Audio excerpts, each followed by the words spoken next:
Por que as pessoas precisam do tempo e da distância para se arrepender? Olha, eu diria para você que eu não acho que é só para se arrepender, não.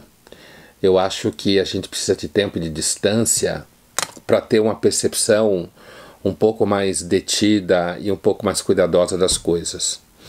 E aí a gente, dentro desse assunto, a gente pode refletir, por exemplo, sabe quando tem essas pessoas que acham que você pega um aluno de 15, 16 anos e acha lindo que ele critique o mundo?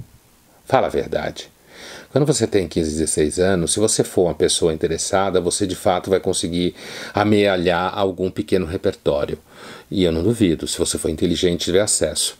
Mas a tal da experiência de vida, que é aquilo que você aprende só quando você fracassa, aquilo que você aprende quando você tem sucesso, descobre que você é um boçal porque você tem sucesso, que é aquilo que você aprende quando você ganha dinheiro e descobre que de repente muita gente está interessada porque você tem dinheiro, certo? Ou ao contrário, que você descobre que no fundo você não tem ninguém perto de você porque você perdeu o dinheiro. Esse tipo de experiência, né? Ou que você descobre, por exemplo, que é mais fácil você querer salvar o mundo do que arrumar o seu quarto, porque arrumar o seu quarto é muito mais difícil do que salvar a África, porque na verdade você não tem nada a ver com a África.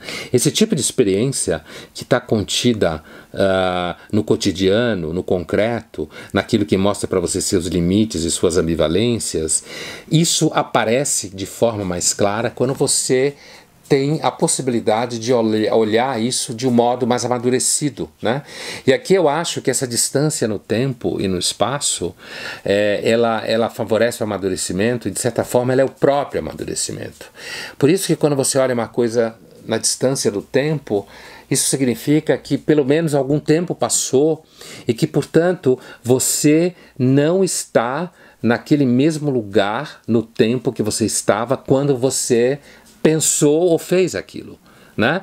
Por isso que a ideia de crítica na origem grega está muito associada a uma coisa de longe, porque também quando você se afasta no espaço, você é capaz de ter uma percepção daquilo num contexto maior, você enxerga mais o lugar em que aquilo está, você tem uma visão mais ampla, né? Você tem uma visão, um espaço mais amplo e percebe exatamente onde está aquela árvore, onde está aquela casa ou aquilo que você realizou.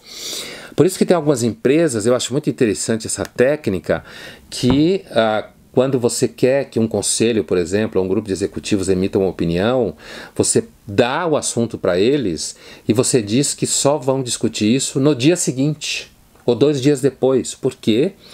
Porque, inclusive, se a pessoa falar uma cagada, uma besteira, depois que ela falou, ela vai ficar orgulhosa e não vai querer voltar atrás. Então, se ela não tiver falado logo no primeiro momento e ela tiver dormido, como se fala em inglês, em cima do assunto, no dia seguinte ela pode pensar aquilo melhor. É por isso que você não deve tomar decisões assim no calor daquilo que está acontecendo. É claro que algumas decisões acontecem isso, mas quando você olha de um modo um pouco mais distante, você resfriou um pouco mais o sangue, você é capaz inclusive de se ver no cenário. Eu acho que antes de tudo, ver uma coisa no tempo, né, distanciado no tempo, ou você vê uma coisa distanciada no espaço, não é só você ver o outro e os outros e a situação à distância. É melhor porque ajuda você inclusive a se ver dentro do cenário. E quando você se vê dentro do cenário, você tem uma percepção melhor de como as coisas são. Por isso que a distância no tempo e no espaço está diretamente ligado ao amadurecimento.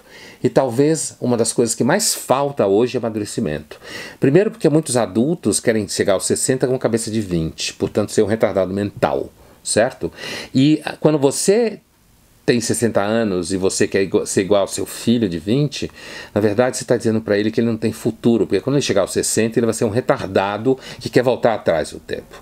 Então essa questão da distância no tempo e no espaço me leva a pensar inclusive no fato de que se existe um recurso em extinção no meio ambiente humano é justamente o amadurecimento. O esforço hoje é para a gente ser bem retardado e feliz.